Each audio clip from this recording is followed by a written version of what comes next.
Six Nations executives have been given until the end of the month to find new sponsors for the biggest annual tournament in World Rugby, after struggling to find a replacement for RBS, which ended its backing last season after 14 years. The Six Nations had been looking for a 6-year, £100 million deal, but having spent the past 12 months talking to a number of potential backers, there is only one firm offer on the table. That is understood to be less than the £11 million a year paid by RBS at the end of its contract as the economic uncertainty blown up by Brexit deters sponsors. The championship starts in February and the tournament committee, which met last week, told its executives that a deal had to be agreed within a fortnight. While there has been interest from potential sponsors, no one has come anywhere near the asking price, and there is concern that further delay could lead to the one offer being withdrawn. That would mean the championship lacking a backer in 2018, and that would blow a significant hole in the finances of the three Celtic unions, Wales, Scotland, and Ireland.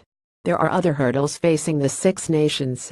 Companies are often reluctant to become involved after long-serving backer exits, and it was a constant struggle for RBS to have the media to include its sponsorship when talking or writing about the tournament.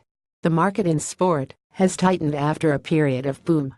Premiership Rugby failed to find a replacement headline sponsor for Aviva this season after a long search. The company agreed to carry on for another year, but for a heavily discounted price believed to be in the region of 30% less, and the fears of some unions in the Six Nations is that far from securing a bumper package, they will be fortunate to even match the amount RBS paid. In January, at the launch of the 2017 tournament, the championship's chief executive, John Feehan, said the Six Nations is the biggest sponsorship in World Rugby by a country mile. We've been in contact with well over 150 companies, and we're in a very good place. It will probably be another 6 months until we have a decision. It is not just about being the highest bidder. We want a sponsor who's actively engaged, not just in Britain, but around the world, and see potential in markets like the USA. 8 months on, the Six Nations has had to lower its target. Unions remain hopeful that an increase on the RBS deal can be secured, but given Brexit, a deal up to the end of the 2021 tournament looks more negotiable than the 6-year agreement envisaged when RBS announced in June last year that it was ending its backing.